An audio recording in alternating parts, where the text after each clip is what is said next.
السلام علیکم viewers, ever گرو novel میں خوش آمدید جی۔ تو ویورز، ہم نے جو پہلے سے سٹارٹ کیا ہوا ہے ناول، اس کا یہ پارٹ 2 ہے اور لاسٹ پارٹ ہے۔ اس پارٹ کو سٹارٹ کرنے سے پہلے جتنے بھی نیو ویورز ہیں میرے چینل پر، کائنڈلی وہ میرے چینل کو کر دیں سبسکرائب، ساتھ میں جو بیل آئیکن ہوتا ہے اس کو کر دیا کریں پریس، تاکہ جو بھی ویڈیو اپلوڈ ہو چینل پر وہ آپ لوگوں کو بر وقت مل سکے، اور اپنی رائے کمنٹ باکس میں لازمی دیا کریں جی۔ تو چلیں سٹارٹ کرتے ہیں ناول۔ ویسے بھی اس وقت صرف میں ہی چائے پیتا ہوں اور صرف ایک کپ کے لیے امی کو اٹھانا اچھا نہیں لگتا، اور پتہ ہے اب تو مجھے یہ سوچ کر بھی افسوس ہوتا ہے کہ اتنے عرصے میں تم سے زبردستی اپنے کام کرواتا رہا ہوں۔ تمہیں برا تو لگتا ہوگا۔ چائے کا کپ اس کی طرف بڑھاتے ہوئے پوچھنے لگا۔ اس نے کپ تھام لیا لیکن اس کی بات کا جواب نہیں دیا تھا۔ وہ اس کی غیر معمولی خاموشی محسوس کر کر چونکا۔ کیا بات ہے، کچھ پریشان ہو؟ اس نے آہستہ سے نفی میں سر ہلایا۔ شاید ٹھیک سے سو نہیں سکی، یہی بات ہے نا، جگہ تبدیل ہو جائے تو ایسا ہی ہوتا ہے۔ وہ خود ہی قیاس کرتا ہوا بولا۔ وہ پھر بھی خاموش رہی تو سٹپٹا گیا۔ چلو اندر چل کر بیٹھو، میں امی کو اٹھاتا ہوں۔ نہیں، رہنے دو، اور تم یہاں سے نکلو، میں ناشتہ بناؤں گی۔ وہ سپاٹ لہجے میں بولی۔ کیا تم ناشتہ بناؤ گی؟ ہاں، کیوں نہیں بھائی، 2 دن کے لیے آئی ہو اور پھر مہمان بھی ہو۔ وہ کچھ دیر تک اس کی طرف دیکھتے ہی رہی، پھر بڑھ کر خالی کپ ریک پر رکھتے ہوئے بولی۔ کل تم نے کہا تھا تم ویسے ہی ہو جیسے پہلے تھے، لیکن تم ویسی نہیں ہو۔ ہاں، کوشش ضرور کر رہی ہوں کہ پہلے جیسی نظر آؤں۔ نہیں بھائی، میں مت پوز کرو سرمد، بند کرو یہ رسمی باتیں جیسے اجنبیوں کے درمیان ہوا کرتی ہیں۔ ہم اجنبی نہیں ہیں، ہم کبھی بھی ایک دوسرے کے لیے اجنبی نہیں ہو سکتے، سمجھی تم؟ ارے، وہ خجالت مٹانے کو ہنسا۔ تم تو اچھا خاصا بولنے لگی ہو، نہ صرف بولنے لگی ہو بلکہ سمجھنے بھی لگی ہو۔ وہ آگے بھی کچھ کہنا چاہتی تھی، وہ ساری باتیں جنہیں وہ رات سمجھ سکی تھی، لیکن پھر کچھ سوچ کر خاموش رہی۔ کیا سمجھنے لگی ہو؟ کچھ نہیں، اب پلیز تم ہٹو یہاں سے، مجھے ناشتہ بنانے دو۔ وہ زبردستی اسے باہر نکال کر چولہے کے پاس کھڑی ہو گئی۔ پھر جس وقت ممانی جان آئی وہ ناشتہ تقریباً تیار کر چکی تھی۔ انہوں نے حیرت سے اسے دیکھا، پھر یہی سمجھی کہ سرمد نے پہلے کی طرح اسے کام پر لگا دیا ہوگا، اور بغیر تصدیق کیے سرمد کو سخت سست کہنے لگی۔ انتہائی بدتمیز لڑکا ہے، ذرا خیال نہیں ہے کہ اس نے تمہیں اٹھا دیا ہوگا؟ نہیں تو ممانی جان، میں خود اٹھی ہوں۔ وہ ان کے مزید کچھ کہنے سے پہلے ہی بول پڑی۔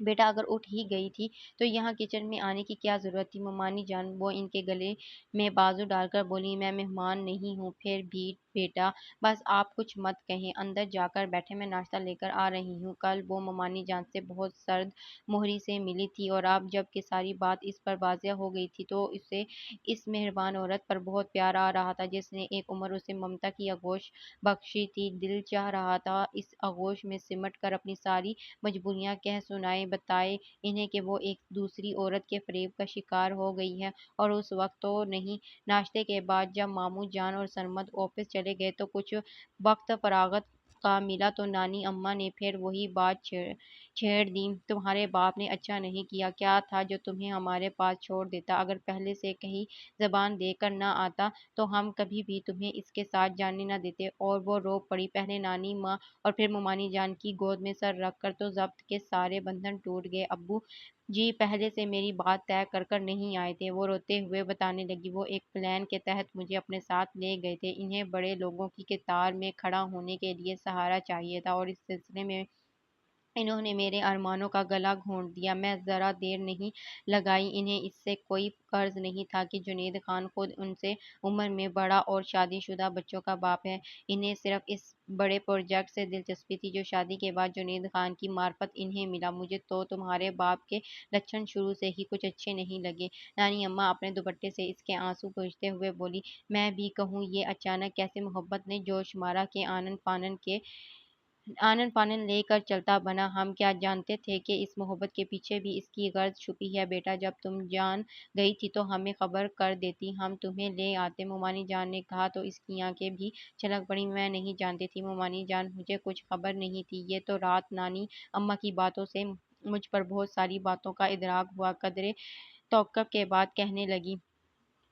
آنٹی نے مجھے بتایا تھا کہ جب ابو جی مجھے لینے آئے تھے تو انہوں نے آپ سب سے پوچھا تو پوچھا تھا اگر آپ کا خیال مجھے ہمیشہ کے لیے یہیں رکھنے کا ہو تو وہ مجھے یہیں چھوڑ دیتے ہیں، لیکن آپ نے منع کر دیا تھا۔ کیا؟ مومانی جان تقریباً چیخ پڑی اور نانی اماں آنٹی کو برا بھلا کہنے لگی۔ نامراد عورت، ستیری جو ٹھہری، کیسے تمہارا بھلا سوچ سکتی تھی؟ اور کیا اس کی اپنی کوئی بیٹی نہیں ہے جو تمہیں یہاں سے بلا بھیجا ہے؟ لیکن ابھی بہت چھوٹی ہیں تو اس کے بڑے ہونے کا انتظار کر لیتی۔ چھوڑیں اماں، مومانی جان کہنے لگی، آپ خواہ مخواہ اس عورت کو الزام دے رہی ہیں۔ اگر اس کا اپنا باپ ٹھیک ہوتا تو کیا مجال تھی اس کی؟ ٹھیک کہتی ہو تم، نانی اماں قائل ہو کر بولی، پھر اس کا سر تھپکتے ہوئے کہنے لگی، بیٹا اب میں تمہیں اس کے سوا کیا کہہ سکتی ہوں کہ صبر کرو، شاید نصیب میں ایسا ہی لکھا تھا۔ میں نے نصیب کا لکھا سمجھ کر قبول کر لیا تھا نانی اماں، لیکن اب جب حقیقت معلوم ہوئی ہے تو دل درد سے پھٹا جا رہا ہے۔ کیا درد ہے ابو جی؟ کیا دیا ہے ابو جی نے؟ ساری زندگی مجھے کبھی پوچھا تک نہیں، اور جب اپنی غرض پڑی تو میرا خیال آ گیا۔ اور وہ شدت سے روتے ہوئے بولی، انہوں نے میرا مان توڑ دیا ہے۔ میں ساری زندگی ان سے دور رہ کر بھی ان کے لیے اچھے جذبات رکھتی تھی، ہمیشہ دعا گو رہی کہ میرا باپ جہاں رہے خوش رہے، لیکن انہوں نے… بیٹا، مومانی جان نے اس کا سر اپنے کندھے سے لگا لیا، یہ واقعی دکھ کی بات ہے، لیکن اب کیا کیا جا سکتا ہے؟ چلو یوں رو رو کر ہلکان مت ہو، اٹھ کر منہ ہاتھ دھو اور اٹھو میری بچی، نانی اماں نے چمکارتے ہوئے کہا تو وہ اٹھ کر کھڑی ہوئی، منہ ہاتھ دھو کر واپس آئی تو نانی اماں اور مومانی جان سرگوشی میں باتیں کر رہی تھیں۔ اسے دیکھ کر فوراً خاموش ہو گئی۔ ارادہ اب وہ نادان نہیں تھی، سمجھ گئی تھی کہ دونوں ابو جی کی حرکت پر تبصرہ کر رہی ہوں گی اور ساتھ ہی ملامت بھی۔ وہ چپ چاپ ان کے درمیان بیٹھ گئی تو مومانی جان اس خیال سے کہیں دور دوبارہ نہ یہ موضوع چھیڑ جائے، اس سے پوچھنے لگی، یہ بتاؤ دوپہر کے کھانے میں کیا کھاؤ گے؟ کچھ بھی نہیں، میرا مطلب ہے جو بھی پک جائے گا، بلکہ آپ مجھے بتائیں، میں پکاؤں گی۔ نہیں بیٹا، صبح بھی تم اتنی دیر تک کچن میں کھڑی رہی ہو، اب اپنی نانی اماں کے پاس آرام سے بیٹھو۔ مومانی جان، مجھے بالکل اچھا نہیں لگے گا کہ میں تو آرام سے بیٹھوں اور آپ کھانا پکانے میں لگی رہیں، تم نے بھی تو مجھے بہت آرام پہنچایا ہے۔ مومانی جان محبت سے اس کا گال چھو کر بولی، پھر اٹھ کر کھڑی ہوئی اور جانے کو تھی کہ اس نے پکار دیا، مومانی جان، میں اپنے خیالات سے سمجھوتا کر چکی ہوں، آپ سے اور نانی اماں سے اتنی گزارش ہے کہ ان باتوں کا علم ماموں جان اور سرمد کو نہ ہونے پائے۔ مومانی جان کچھ دیر تک اس کی طرف دیکھتی رہی، پھر پرسوچ انداز میں سر ہلاتے ہوئے کمرے سے نکل گئی۔ شام میں جنید خان کا فون آیا، انہوں نے بتایا کہ وہ مزید 2 دن یہاں رکیں گے، اور اس سے پوچھا کہ اسے اپنے ماموں جان کے گھر میں کوئی تکلیف تو نہیں۔ اس نے اپنی طرف سے انہیں پورا اطمینان دلایا، اور جب فون رکھ کر پلٹی تو سرمد اپنے کمرے سے نکل رہا تھا۔ اسے وہاں کھڑے دیکھ کر پوچھنے لگا، کس کا فون تھا؟ جنید خان کا۔ وہ مختصر جواب دے کر جانا چاہتی تھی کہ وہ سامنے آ گیا۔ اس بڈھے کو تمہارے بغیر چین نہیں ہے، اس سرمد نے اسے ٹوکا۔ اب اگر تم نے خان صاحب کے لیے ایسے لفظ استعمال کیے تو میں ماموں جان سے تمہاری شکایت کر دوں گی۔ کیا کہو گی ان سے؟ وہ مسکراہٹ دبا کر بولا، تمہارا سر۔ وہ چڑھ کر بولی، وہ اور پلٹ کر دوسری راستے سے جانا چاہتی تھی کہ وہ پھر سامنے آ گیا۔ خفا کیوں ہوتی ہو تم؟ ایسی باتیں کیوں کرتے ہو؟ چلو معاف کر دو۔ وہ باقاعدہ ہاتھ جوڑ کر بولا، یہ بتاؤ کیا کہہ رہے تھے تمہارے خان صاحب؟ کوئی خاص بات نہیں، بس کہہ رہے تھے ابھی 2 دن یہیں رکیں گے۔ تو تم تو ابھی رہو گی نا؟ نہیں، میں ان کے ساتھ ہی واپس جاؤں گی۔ اتنی جلدی؟ اپنے لہجے کے بے اختیاری بے قراری کو خود ہی محسوس کر فوراً سنبھلتا ہوا بولا، میرا مطلب ہے جب آ ہی گئی ہو تو کچھ دن رہو، اتنی جلدی جانے کی کیا ضرورت ہے؟ کیا کرو گی یہاں رہ کر؟ کیا کروں گی یہاں رہ کر؟ وہ وہاں کیا کرتی ہو؟ کچھ نہ بھی کروں پھر بھی وہاں میری ضرورت ہے۔ پھر جیسے اپنے آپ سے بولی، میرے آنے سے بنٹی کتنا اکیلا ہو گیا ہوگا۔ یہ بنٹی کون ہے؟ وہ پوری طرح اس کی طرف متوجہ تھا جب ہی اس کے اپنے آپ سے کی گئی بات سن لی۔ خان صاحب کا سب سے چھوٹا بیٹا ہے؟ بہت چھوٹا، میرا مطلب ہے گود کا بچہ ہے۔ ارے نہیں، وہ ہنس پڑی، پھر اس کے ساتھ برآمدے سے اتر کر آنگن میں اتری ہوئی